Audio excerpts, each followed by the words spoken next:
Agora sim. Oi, gente! Boa noite, vão entrando, por favor. Olá! Poxa, já tinha 11 pessoas Oi, naquela gente. hora. E agora? Ainda não entrou ninguém, vamos esperar. O pessoal tá entrando. Conseguimos! Maomé veio até a montanha porque somos cringe. Ai, gente, a Fazer como tecnologia antigamente, juntinhas. juntinhas, a tecnologia não me venceu. Como nós somos vizinhas, deu pra fazer isso. Olha isso. Que maravilha.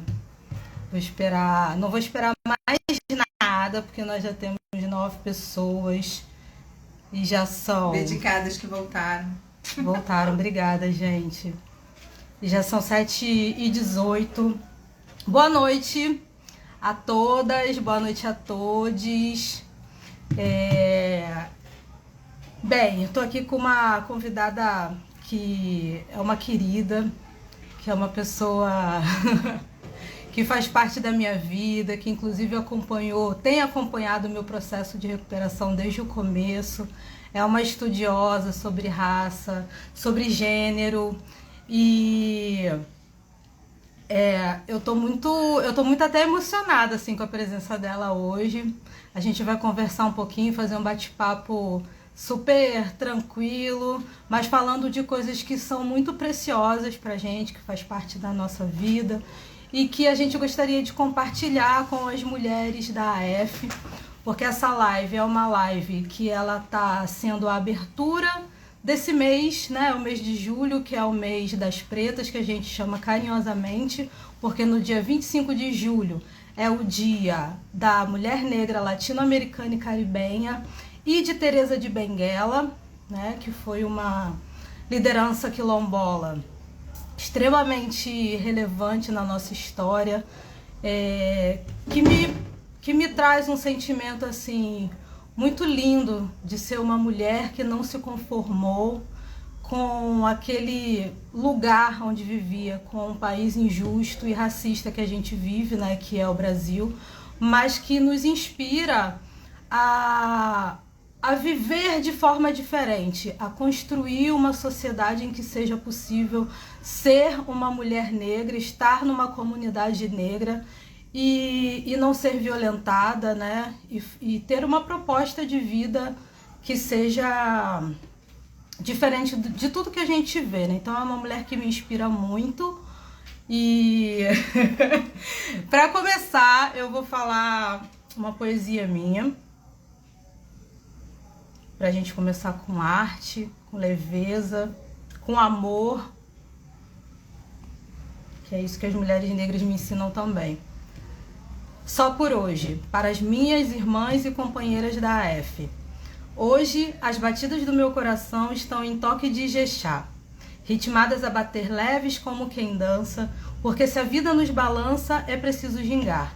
E como boa capoeira, eu sei, escorregar não é cair, é jeito que o corpo dá. E cá estou eu de pé, dançando a vida como criança, sem dar mole pra Zé Mané, sentindo o toque ancestral bem no meio do meu peito, entendendo que só por hoje tudo tem jeito. Gente, tudo tem jeito mesmo quando a gente está em comunidade, quando a gente está em acolhimento, e quando a gente entende que o nosso dia é feito só de 24 horas, tudo tem jeito. Bem, deixa eu ver se eu tô esquecendo de alguma coisa. Claro que eu tô, né? Tô esquecendo dessa lindona aqui que tá do meu lado. Monique, é um prazer enorme estar aqui com você. Eu queria que você começasse se apresentando, falando um pouquinho de você pra gente, pra quem tá presente aqui, que a gente possa te conhecer um pouco, e porque a gente fez a proposta dessa live pensando nas mulheres da AF, pensando nas mulheres que estão em recuperação, nas mulheres que desejam parar de beber, que desejam fazer redução de danos, que estão sofrendo por conta de uso de álcool e outras drogas, entendendo que o alcoolismo, a saúde mental e qualquer assunto que diga respeito à vida das pessoas, né, nesse país que a gente vive, a gente não pode refletir sobre essas questões sem pensar em como que o racismo atravessa toda a nossa vida, né? Inclusive impacta, né, no uso de álcool, que tem sido um desafio para nós mulheres negras que já lidamos com tantas outras coisas, né, e que já estamos dentro dessa sociedade tão vulneráveis. Então, como serviço social, ele dialoga com as áreas da saúde mental, né? Eu queria que você trouxesse um pouquinho para a gente, depois de você se apresentar, né, o que você acha, assim, que você, como uma pensadora, como uma feminista negra, como que você pensa essa relação das mulheres negras com o alcoolismo a partir da sua experiência, né, como uma assistente social e intelectual negra? Difícil, né? Boa noite a todas que estão aqui. Acho que vão ver depois. Bom dia, boa tarde, né? Não sei como é que cada uma vai entrar. Queria agradecer muito pelo convite. Tô achando bem estranho, assim, né? Tá com uma pessoa tão linda do meu lado e ficar olhando pra lá. Mas também entendendo que tem gente que tá aqui acompanhando a gente. É isso, eu sou Monique, eu sou uma mulher negra. Eu tenho por volta de 1,76, 77 de altura. Monique! Eu sou cria da favela de Manguinhos, que é uma favela na zona norte do Rio de Janeiro, inclusive que é uma região que a gente está próximo aqui. Sou assistente social, estudei na UFRJ, mas também estudei na Uniswan, que é uma universidade privada que fica aqui em Bom Sucesso, também nessa região. Atualmente eu estou no doutorado e toda a minha discussão acadêmica vem do serviço social, né, dentro da própria UFRJ, mas eu também trabalho numa organização de um tempo de estudo e dedicação à luta contra a violência institucional, contra o racismo e outras questões também, acho que me trazem um pouco aqui pra gente conversar, né, Natana? Sim. Eu espero que seja uma noite produtiva pra gente, não produtiva no sentido de um produtivismo, mas no sentido de que a gente possa refletir, né? Eu sei que vários de vocês se encontram e conseguem trocar ideia, e espero que, se não façam isso, voltem a fazer com mais frequência, porque a gente entendeu também que a nossa troca cotidiana ajuda muito, né, pra gente pensar e conseguir encontrar saídas para as questões que nos afetam. Então, o serviço social tem isso, né, a gente trabalha com muitas coisas, né? É um guarda-chuva gigante de possibilidades de trabalho. Então a gente trabalha com educação, com sistema prisional, com sistema de justiça, com saúde mental, mas as nossas questões que nos atravessam como pessoas negras, especialmente mulheres negras, elas estão em todas essas frentes. Primeiro porque a gente está colocada nesse lugar do cuidado, né? Tanto o cuidado das nossas famílias, dos nossos entes queridos, da gente mesma, dos nossos filhos, dos nossos pais, das nossas mães, quanto das outras pessoas, né? A Lélia Gonzalez, que é uma intelectual brasileira, a Natana me chamou de pensadora, eu fiquei muito honrada. Mas a Lélia Gonzalez falava sobre isso, o quanto nós, mulheres negras, somos responsáveis pelo cuidado material, emocional, e também de outras famílias, né? A maior parte das mulheres brasileiras, em algum momento da vida, estiveram colocadas no lugar do cuidado e do trabalho remunerado também, como cuidado e não remunerado, né? E a nossa saúde mental, ela grita nesse momento, porque são muitas coisas para dar conta, que nos colocam que a gente tem que dar conta, a gente se coloca que tem que dar conta. Hoje mesmo eu falava sobre isso com uma amiga numa reunião, e o quanto que a gente introjeta muitas vezes esse lugar de dar conta de tudo, e o sofrimento nos atinge de muitas maneiras diferentes, nosso corpo, nossa psique. Acho que nós que estamos aqui, a gente tem histórias muito longas da nossa vida, de compreensão sobre o que é isso e de como essas coisas nos afetam. Então acho que eu também venho pra cá por isso, queria agradecer muito, né? Eu sei que foi um convite coletivo, da AF nesse convite para estar aqui essa noite. Então, queria agradecer, espero que seja muito bom para todas nós. Para mim já está sendo, né? Porque a beleza. Gente, a Monique foi falando, eu fui pensando em várias coisas, né? Essa semana mesmo a gente estava conversando, indo para uma determinada situação, um compromisso, nós duas, e aí conversando assim com mulheres, estávamos todas entre mulheres negras e eu percebendo o quanto também tem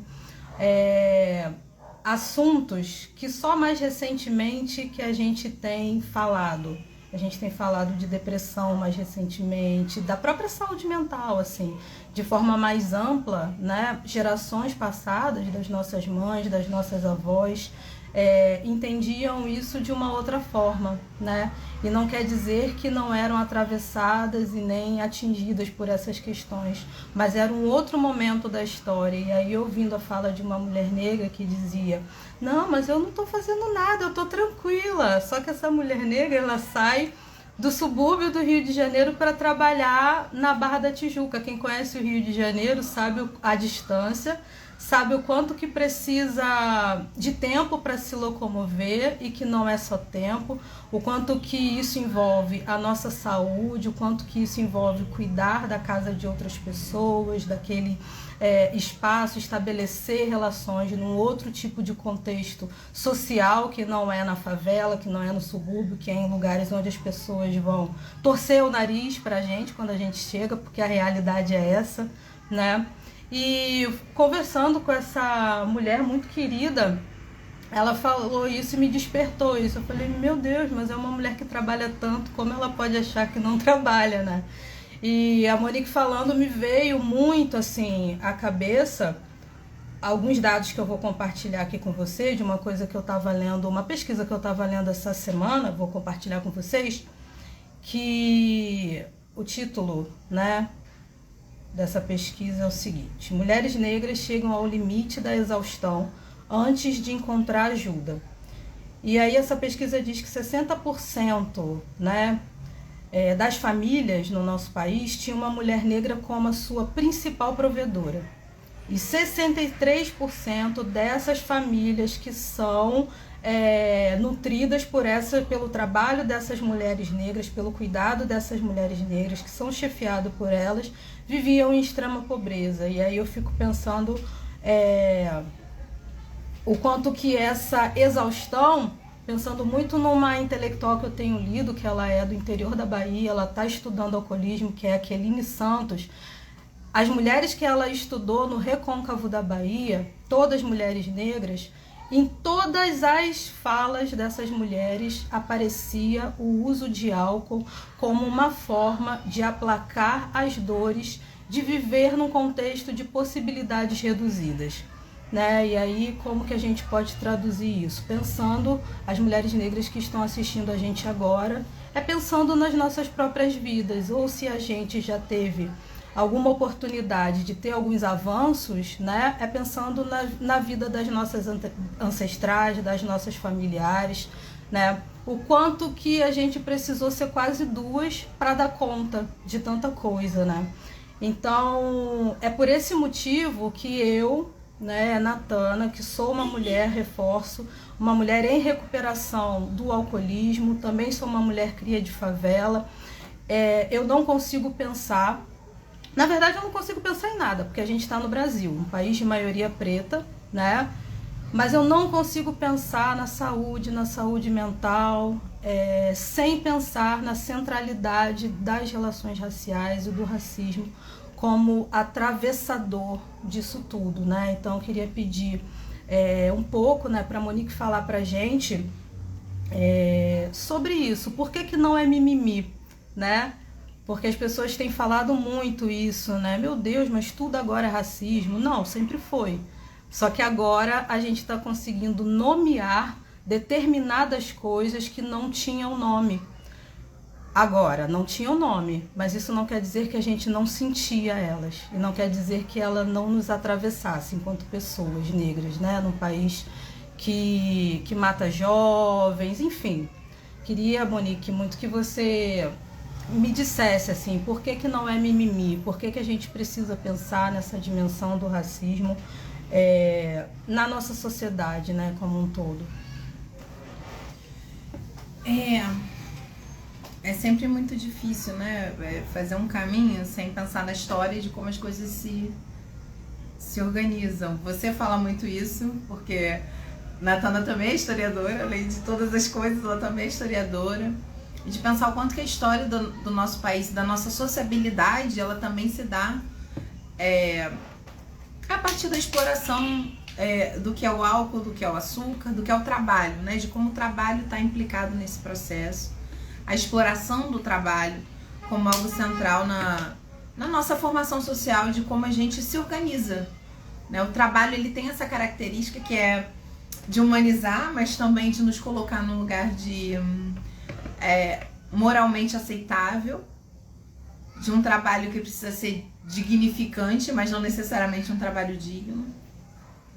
E como as pessoas negras em geral, mas não só, né, de como se pensa esse processo de exploração das nossas vidas. Mas quando você começa a falar do transporte, já se inicia o dia com muito sofrimento. Porque o ônibus está cheio, porque a gente está sofrendo, porque alguém está de mau humor, porque o motorista não parou, porque as pessoas pisaram no nosso pé e não se desculparam, porque a pessoa passou e não deu bom dia. E de como a imagem do nosso corpo também fala sobre isso, né? De como as pessoas nos olham quando você fala, as pessoas viram o nariz pra gente em alguns lugares.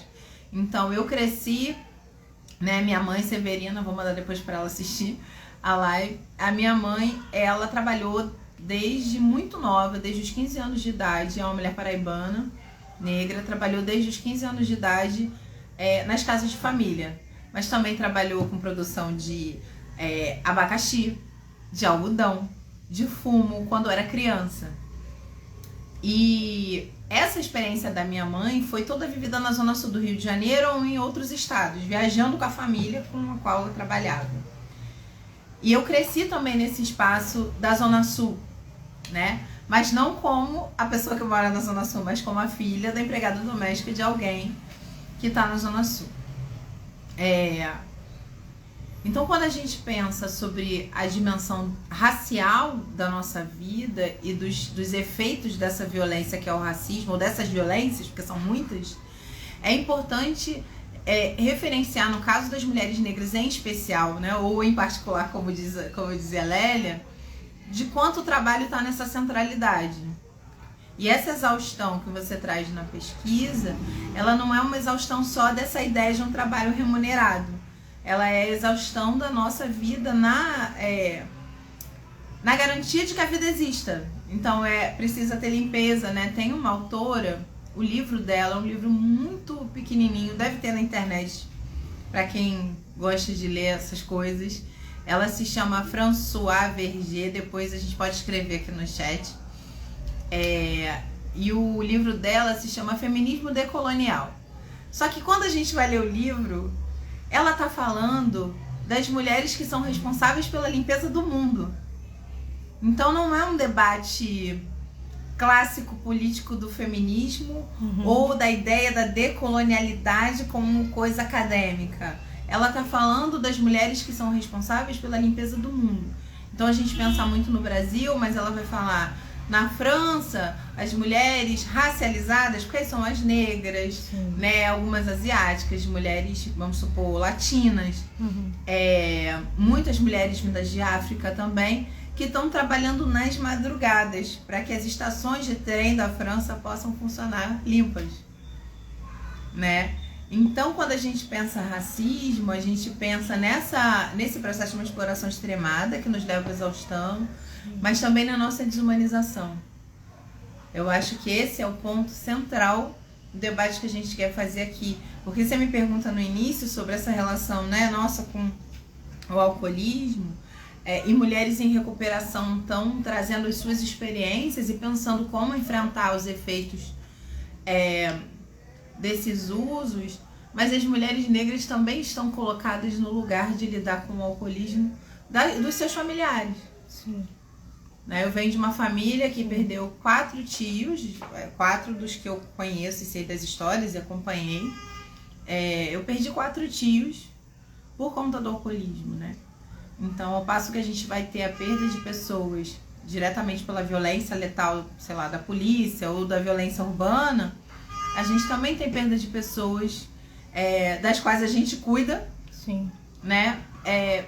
Por essa relação terrível que o álcool também impõe às nossas famílias, ao mesmo tempo em que ela é uma relação autorizada, legalizada, socialmente aceita, né? É aquela coisa, a gente vai no médico e fala, você bebe socialmente. Mas o socialmente, ele é uma coisa que nos impossibilita de uma série de coisas que seriam necessárias para o nosso desenvolvimento, né? E especialmente as nossas relações familiares, eu diria. Sim, você está trazendo um contexto assim que é muito importante, porque eu penso nas mulheres negras todas, né, que rodeiam a minha vida e que estão presentes assim na minha família, as minhas tias, a minha mãe, e fico às vezes eu fico tentando entender quais foram os caminhos de pensamento e de trajetória de vida que fizeram com que essas mulheres adoecessem tanto. E aí eu não estou falando só do alcoolismo, mas é muito importante a gente trazer todo esse contexto, que eu acho que o que a gente está fazendo aqui, porque a relação, né, das mulheres com o álcool é uma relação completamente moralizada, né? Então a gente está falando de uma doença, a gente está falando de uma doença que é produzida porque a indústria tem avançado e não tem regularizado. A indústria, se a gente for pensar, né, que a produção de bebidas alcoólicas no mundo tem matado 2.000 pessoas por segundo, né? E no Brasil o acesso é muito fácil, né? Você pode não ter frango, mas você tem pinga na esquina a R$2 uma dose, né? Eu fico pensando que não é possível assim descontextualizar para a gente. Não tô falando isso porque, como uma pessoa que participa também de grupos, né, de apoio mútuo, e esses grupos fortalecem muito a minha recuperação, e mais adiante eu vou falar muito sobre a proposta do grupo de mulheres negras. Existe um lugar dentro de nós que traz culpa, e o tempo inteiro a gente precisa lidar com essa culpa e pensar que a gente pode até ter parte de uma responsabilidade do que acontece, porque é a nossa vida e é a vida das pessoas que estão à nossa volta, né? Mas nós não somos amaldiçoadas, né? Porque ingerimos bebidas alcoólicas, porque tivemos que lidar com uma situação que se tornou um transtorno por uso de álcool, mas muitas mulheres eu percebo pela minha própria experiência que essa culpa vinha principalmente no começo assim, da nossa recuperação, quando a gente ainda não tem muita informação sobre o assunto, quando a gente chega muito desesperada e muito vulnerável dentro desses espaços de acolhimento. Dentro de mim tinha algo que, mesmo eu sabendo, assim, de tudo, fazendo toda uma linha, assim, uma linha mesmo de histórica da minha vida, e entendendo o que me levou ao consumo de álcool, a relação de compulsão com outras coisas que não só o álcool, né? Como que ainda assim, ainda entendendo todas as questões de ter sofrido vários tipos de violência, eu sentia culpa. Sentia culpa por ter bebido, sentia culpa por ter tido muitas questões de saúde mental que foram derivadas do alcoolismo. Então eu acho que essa reflexão que a gente está trazendo aqui essa noite, ela é uma reflexão que para mim é um diálogo com as mulheres que estão assistindo, né? A gente não é culpada, a gente não é amaldiçoada, a gente vive inclusive somos formiguinhas dentro de um contexto que é um contexto muito grande, que está relacionado com a próxima pergunta que eu gostaria de fazer para a Monique, que é como que ela vê, né, a produção das bebidas alcoólicas na atualidade, né? Queria saber de você, Monique. Para você, a indústria de bebidas alcoólicas, ela está produzindo só bebidas alcoólicas? como que você pode... O que você acha, assim, como que você pode dizer pra gente dessa relação mais ampla, mais estrutural? Difícil, hein? Você é brava. Muita confiança, né? Não, as indústrias, em geral, né, elas estão sempre produzindo muito mais. Primeiro porque elas estão inicialmente explorando o nosso trabalho. Eu tenho pensado muito sobre trabalho como assistente social, gente. A ideia do trabalho, ela é muito central para quem está lá no serviço social pensando, estudando e tal. Então tem esse ponto. Também tem outros pontos do quanto a indústria na atualidade e em geral, não só, mas essa também tem um uso, por exemplo, da energia, da água, né, de uma produção outra também, de outros elementos que entram nessa produção de bebidas, mas eu diria que tudo que envolve, né, produção de substâncias, nesse caso uma substância, e depois eu posso até falar sobre isso, né, sobre porque eu chamo de substâncias, são muitas, né, que nos que alteram a nossa consciência, tem toda uma construção também ideológica nesse processo. Ideológica, assim, por que a gente... E aí, falando a gente, eu, por exemplo, tô com 40 anos, né? A geração dos 40, quem viveu 17, 18, 19... Por que a gente não podia sair para uma festa ou qualquer coisa e não ter o álcool como o centro de uma sociabilidade? Que é diferente daquela que eu estava falando antes da história, né? Então a gente vai ter produção de publicidade, produção da percepção do nosso corpo, inclusive. Então a ideia da loira, né, é um exemplo, assim. Eu acho que esse é um exemplo bom para materializar. A ideia da loira gelada, sensual, que atrai e que, né, precisa fazer parte em toda uma produção ideológica de que é menos ruim, né? Que também está atrelado, eu diria assim, fazendo uma articulação bem maluca em relação ao racismo, né? Que tipo de imagem se produz para que a gente consuma as coisas, todas elas, né? Não só o álcool, mas de como se produz toda uma narrativa também sobre como é agregador. Uma coisa que tem me assustado muito também, para tentar... Eu gosto muito dos exemplos materiais das coisas que a gente vê na televisão, né? Que todo mundo vê em algum momento. Como é que atletas em todo o mundo, atletas de alto rendimento, eles têm uma indicação, inclusive médica, e, enfim, né? De não consumir álcool. E a gente tem uma série de marcas nacionais e internacionais também envolvidas na propaganda dos Jogos Olímpicos. Porque se você não é o atleta, o perfeito, né? Você consome aquilo na hora de assistir, na hora de comentar, na hora de trocar ideia. Então, pensar nesse processo da indústria, para mim, pelo menos quando você pergunta, vem isso, além da exploração do trabalho, da forma como essas indústrias se organizam, do que elas fazem de uso predatório das riquezas, vamos dizer assim, né? Dos lugares e dos países. Tem esse processo de produção de publicidade que para mim é extremamente nocivo para a nossa vida, de uma maneira geral, eu diria. Porque a gente vai fazendo associações ao longo da vida em relação às coisas, né? Eu penso muito no cigarro também. Então aquela propaganda de uma época muito passada, remota, do cara no cavalo, no Velho Oeste, né? Você cria toda uma ideia. Que era ali atrás, né? Há 30 anos. Exatamente. Você cria toda uma ideia no entorno dessa substância ou desse produto que vai implicando na forma como a gente existe, né? De como a gente se relaciona.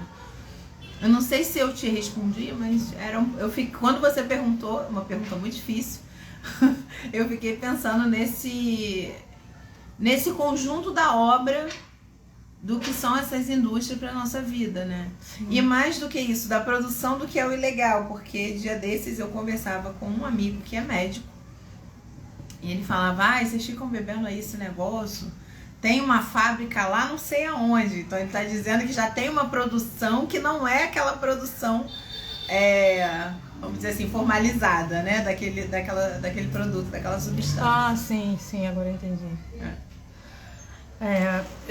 Gente, boa noite. Chegaram algumas pessoas depois, então só para dizer que nós estamos fazendo aqui a nossa live sobre políticas de cuidado, mulheres negras e a produção do sofrimento. A gente está fazendo essa reflexão, né, sobre uso de álcool dentro de uma forma mais contextual.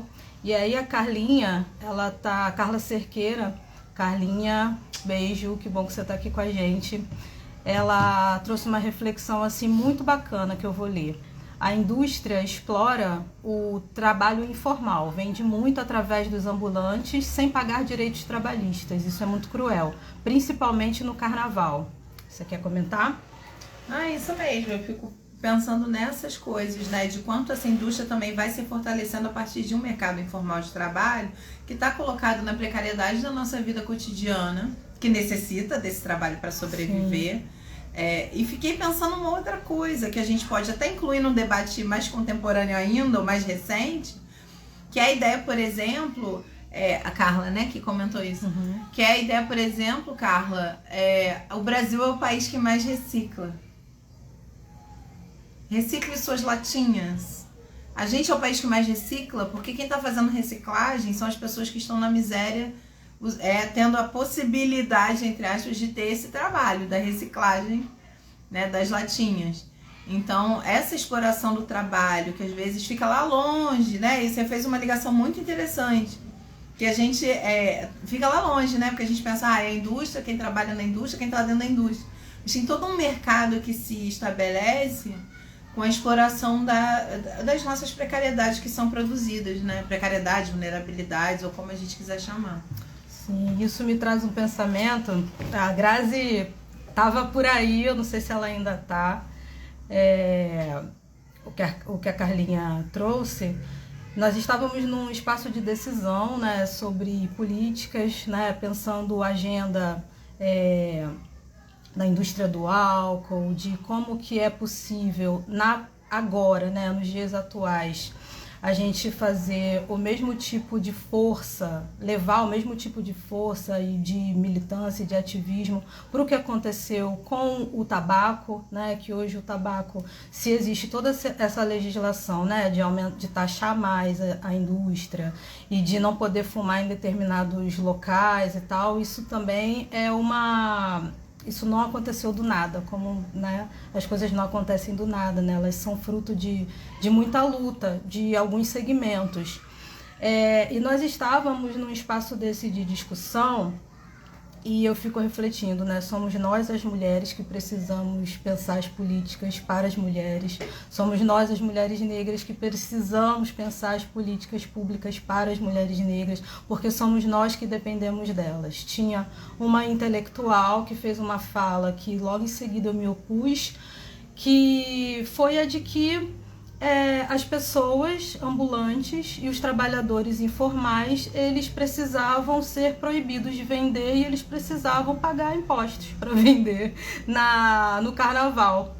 E aí eu fiquei pensando, né, como que ter aí uma localização, né, estar localizada dentro de uma vivência de classe, de uma vivência racializada, faz com que a gente consiga ampliar mais a mente, né? Como que eu vou onerar um trabalhador que nem formal que ele está vendendo no carnaval esse ano, no outro ano ele não tem grana, ele está pedindo na rua ou ele está no trem vendendo bala, né?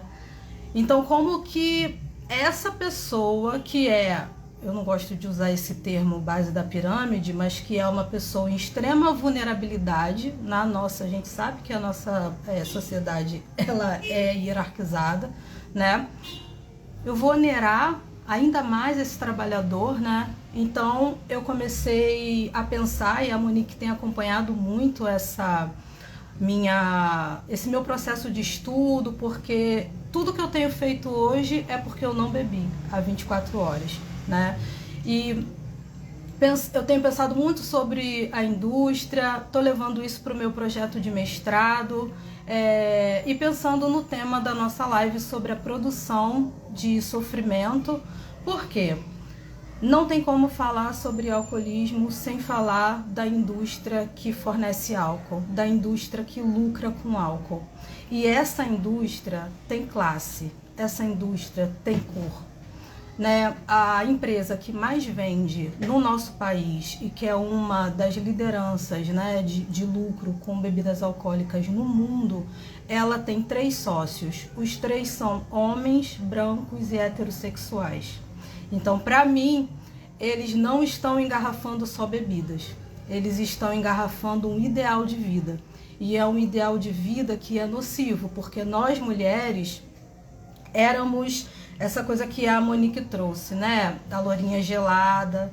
Nós não, né? As mulheres brancas, durante muito tempo, nas propagandas, no marketing do álcool, elas foram as mulheres que estavam sendo quase que acopladas ao produto, né? Para que os homens consumissem.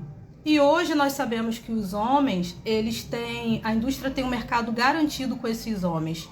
E para que as mulheres começassem a ser um público-alvo principal, né, tem mudado completamente assim, o marketing do álcool. Hoje se fala de empoderamento com uma garrafa na mão, né? Hoje se fala esvaziando as nossas pautas, né? Esvaziando as pautas das mulheres negras, das mulheres feministas, para transformar isso em lucro, porque a mulher, ela cada dia que passa está sendo desacoplada desse produto, já não é mais mulher e bebida a mesma coisa, mas a bebida precisa ser um produto que encha os nossos olhos, né?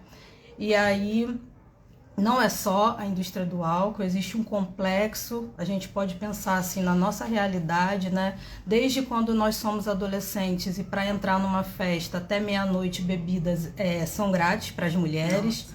E isso tem muito a ver com como que a nossa sociedade nos enxerga, com a hipersexualização, com vulnerabilizar os nossos corpos e deixar ele mais propenso às violências sexuais, né? Imagina, bebidas grátis até meia-noite, quando as outras pessoas, homens, chegam nas festas, as mulheres já estão doidona, né? Entre aspas, falando aqui, né, de forma nenhuma pejorativa. Então, pensando assim que existe todo esse contexto, né, que a nossa luta é uma luta muito grande, né, que a gente precisa tirar um pouco isso dos nossos ombros. Eu acho que quando eu fiz o roteiro eu pensei muito nisso, né? Eu acho que a gente precisa tirar um pouco essa culpa, tirar essa história de que a gente tem uma maldição, que bebeu porque é safada, porque não tem vergonha na cara, por isso e por aquilo, e entender que a gente está dentro de um contexto que é muito maior do que nós. Só que a gente não tá aqui só para falar da desgraceira. Então, ainda bem, né? Por que não, né? Porque existe a AF, Associação Alcoolismo Feminino, para quem tá aqui pela primeira vez, né? É um lugar que tá fazendo essa contranarrativa, que tem acolhido mulheres e tem acolhido mulheres de todo o país, e não só do nosso país, mas de fora dele, né? E aí eu queria chegar assim nessa última parte da nossa live pensando como que isso é importante dentro de um vácuo enorme de políticas públicas que a gente tem, que pense isso, né? Que pense o alcoolismo, que pense a saúde mental das mulheres. E aí vai mais uma pergunta para minha best friend.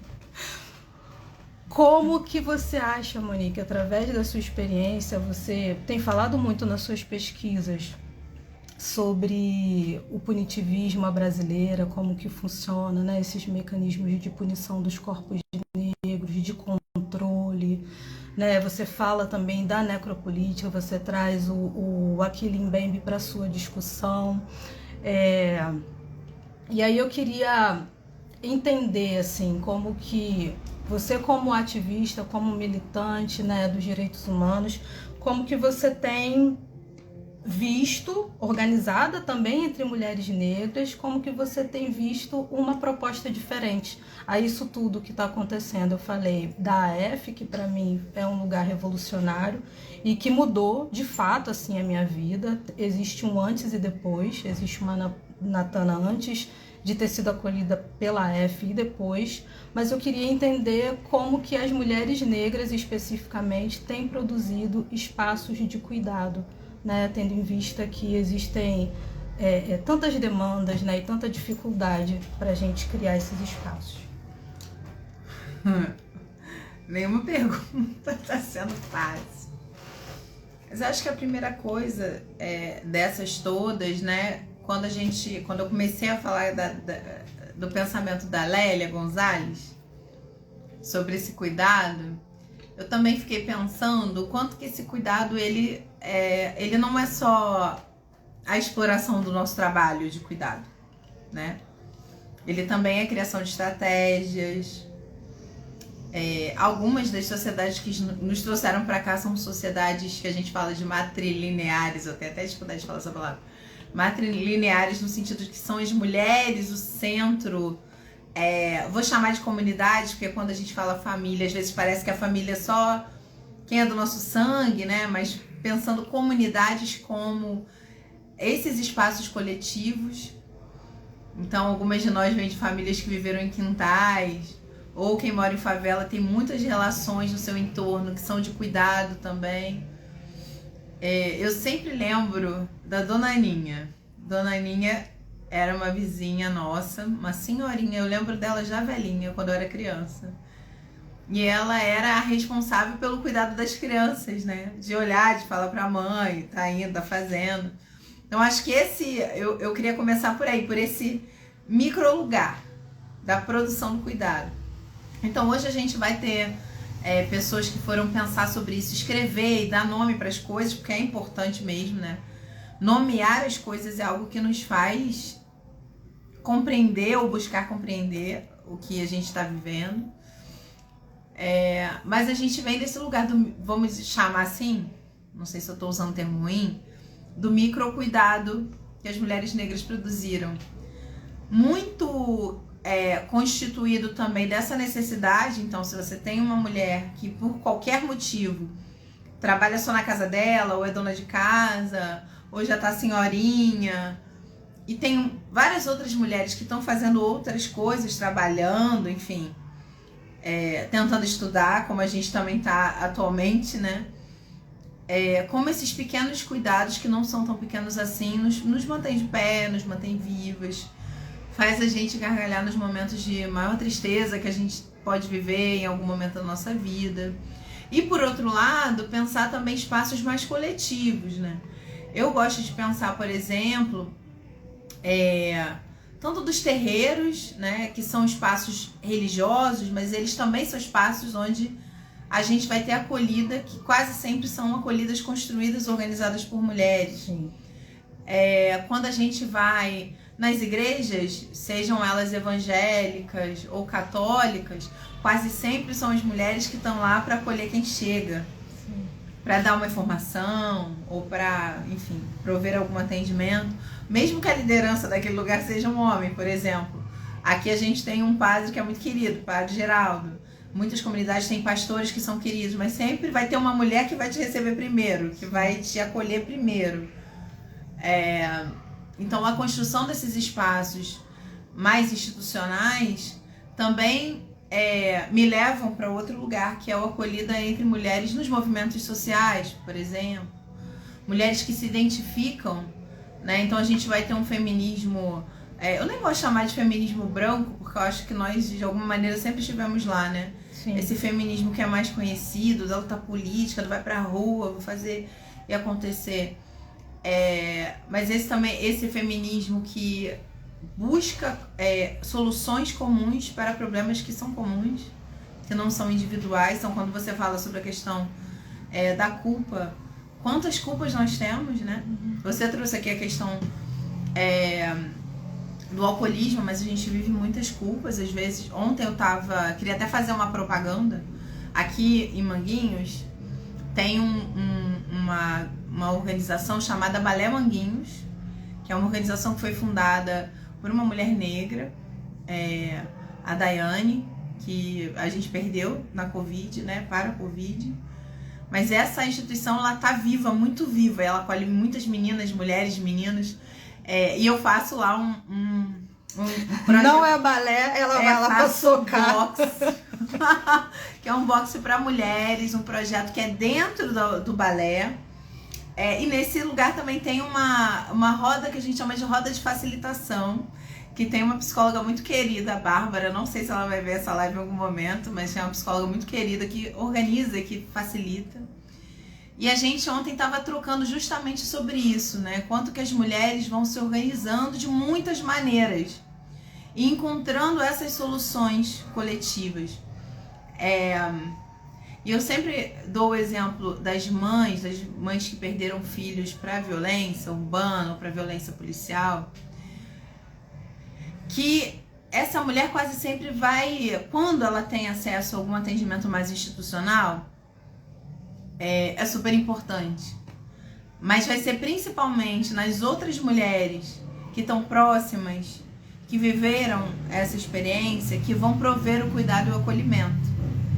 Então essa experiência, eu gosto de falar materializar, desenhar, essa experiência ela mostra como não só aquelas que se auto-intitulam feministas, mas como as mulheres, de uma maneira geral, e as mulheres negras também, por muita imposição dessas vulnerabilidades e precariedades, vão construindo formas de cuidado coletivo. Então as lutas, quase sempre quando a gente vai olhar para uma luta em algum lugar por creche, eram as mulheres organizadas. Quando a gente vai ver luta por moradia, mulheres organizadas. Luta para que tenha um saneamento básico adequado, mulheres organizadas, né?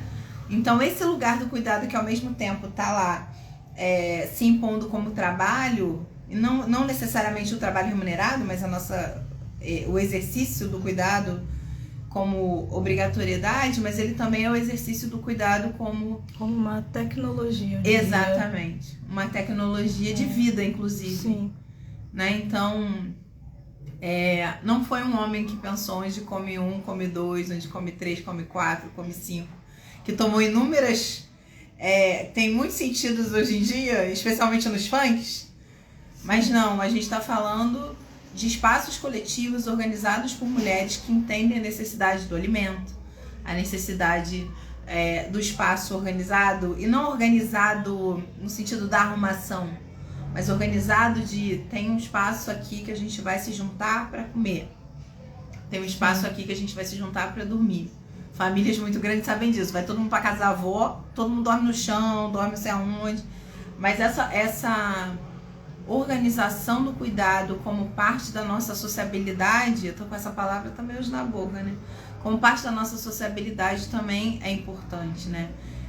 Para parar essa falação, hoje eu ouvi uma coisa no rádio, muito rápido, assim, passou, eu tenho esse hábito de ouvir rádio de manhã, e estavam falando sobre o Japão, sobre as preocupações no Japão com as pessoas solitárias. De pessoas que falecem nas suas casas e são encontradas semanas, meses depois. E aí eles falavam eu não sei se isso é porque eu peguei a coisa no meio, mas eles falavam sobre a escolha da solidão. E que estavam pensando estratégias de como colocar sensores nas casas para identificar que essas pessoas estão ainda vivas ali naquele espaço. Olha isso. Né? Então essa construção da ideia individual, para nós mulheres negras, ela nunca fez sentido. Sim. Porque sozinha a gente não vai. E eu acho que esse é o maior sentido de pensar o cuidado nessa chave, né? O cuidado na chave das feministas negras. A gente não vai sozinha. Então não há momento na minha vida que eu fique menos completa do que quando eu vou para casa da minha mãe, quando eu vou ver as minhas tias, e quando eu vou estar em Manguinhos e vou ver as minhas amigas da infância que eu fico anos sem encontrar, né? não há possibilidade de eu não saber da Natana, seja lá o tempo que for. Sim. A gente viveu muito isso na pandemia, né? Na pandemia. Muito tempo sem se ver pessoalmente. Muito tempo, né? sem se ver. Sempre se falava e isso. ter notícia, né? Então acho que tem um outro lado do cuidado que vocês estão experimentando aqui agora com a gente, que a gente experimenta junto, que a gente experimenta em outros lugares, que é uma dimensão revolucionária na minha avaliação. Revolucionária porque faz com que comunidades inteiras continuem existindo. Sim. Né? Comunidades inteiras continuam existindo a partir dessa outra face do cuidado como parte da nossa sobrevivência. Eu acho que isso é fundamentalmente assim, o conceito de diáspora para mim, né? É esse ajuntamento. Aí você falando, eu fui lembrando, lembrei daquela frase que eu acho que é da Jurema Werneck, né? Que é uma frase muito simbólica para o movimento negro, que diz que os nossos passos vêm de longe, né? E aí a gente carrega, né, no nosso corpo, na nossa memória, na nossa história, esse poder de vida ancestral mesmo, que leva a gente a desenvolver as tecnologias de cuidado para viver, para resistir, para nossa sobrevivência, mas também para pensar outras formas que não sejam tão cruéis como as que a gente vive historicamente, né? E eu acho que, de certa forma, nós temos construído muito isso, assim, embora em passinho de formiguinha, mas eu vejo muitos avanços, né? Que são avanços de pessoas negras, né? E aí eu queria só ler aqui, tem uma moça falando, e se vocês tiverem, gente, aí a gente já vai finalizar a live, por conta do horário, mas se vocês tiverem alguma pergunta, alguma reflexão que queiram compartilhar, essa é a hora.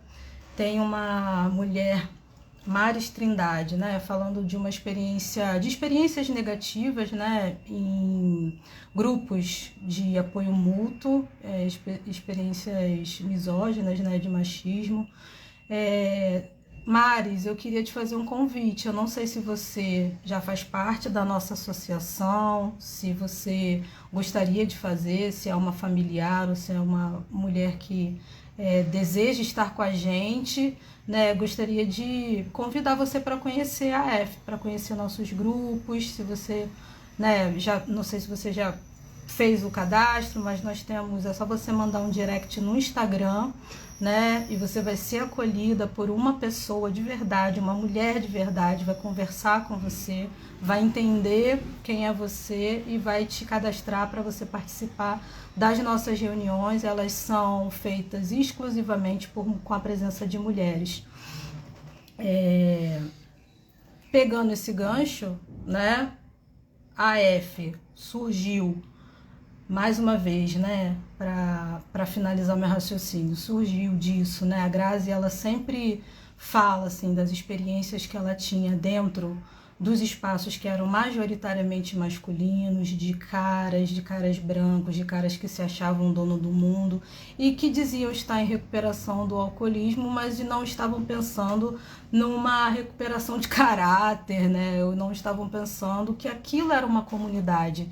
E aí eu percebo quanto que existe um diferencial de você estar com mulheres produzindo cuidado em recuperação, em tratamento ou apenas querendo ouvir o que aquele espaço tem para oferecer e o que você tem para compartilhar por conta desse senso de comunidade, né? Então a F foi criada e dentro da F, aí eu gostaria de fazer um convite, né, pessoal. Nós temos um grupo de mulheres negras que funciona uma vez por mês, toda terceira terça-feira do mês, né? E ali é um lugar exclusivo que surgiu, que está quase desde o comecinho da AF e que surgiu por demanda das próprias mulheres, porque essas mulheres, né, e nós, porque eu também faço parte do grupo, vimos a necessidade de estar irmanadas, né, como diz a Bell Hooks, né, a gente tem lido esse livro no grupo, que é o livro Irmãs de Inhame, da gente estar irmanadas, de estar afrocentrada, estar comendo desse inhame, né, que é um elemento nutritivo que traz vida, que é ali a nossa palavra, a nossa troca de ideias. Para mim, do grupo de mulheres negras, é o inhame que a Bell Hooks fala do livro dela, né? Então, mais uma vez, eu queria convidar, se você é uma mulher negra autodeclarada, preta ou parda, você está muito, muito convidada a esse grupo. Seja muito bem-vinda, venha até nós, fale com a gente, que você vai ser bem recebida. E a gente está chegando ao fim. Não sei se a Monique quer falar algumas considerações finais, umas últimas palavras para a gente encerrar. Eu queria agradecer muito pela possibilidade de estar aqui pensando com vocês. Agradecer a Natana especialmente por... Eu choro à toa, gente. Às vezes com muita razão, mas assim, né? Por coisas felizes também. Então eu queria agradecer muito, especialmente pelo compartilhamento que vocês têm feito. Eu conheci a F também através da Natana. E a participação dela na F tá mudando muitas vidas, inclusive a minha. E eu queria agradecer muito por ela ter essa confiança de me trazer pra cá, da gente compartilhar com vocês e por vocês estarem aqui também ouvindo a gente. Muito obrigada. Tenham uma noite feliz, tranquila, de bom sono, que às vezes nos falta, né? É isso, muito obrigada. Obrigada, Monique. Eu que agradeço grandemente em nome da F. Muito, muito obrigada. A Monique Cruz, nome e sobrenome, né? Como dizia Lélia Gonzalez. É assim que a gente precisa ser reconhecida, né? Se assim a gente quiser.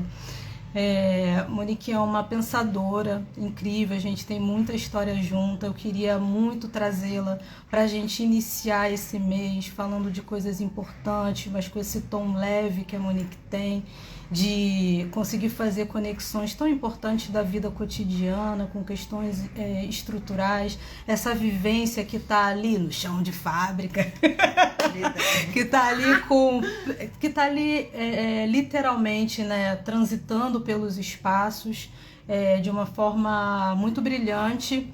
E Monique é uma pessoa que já cuidou de mim alcoolizada, inclusive, que eu tenho extrema confiança, e eu acho que está fazendo essa virada, assim, né, que é a retomada dos meus estudos só por hoje, porque eu não bebo, que é agora ter voltado para a universidade, cursando psicologia no primeiro período, só por hoje e porque eu não bebi, né? Tem muito desses encontros que eu tive ao longo da minha vida com mulheres negras, e a Monique faz parte, é uma dessas mulheres, né, que me traz doçura e que quando eu olho eu me inspiro nela, né? Então, muito obrigada para vocês que ficaram até agora com a gente fala pra cacete. E essa live vai ficar gravada, a gente vai disponibilizar ela no YouTube. Um beijo para todo mundo.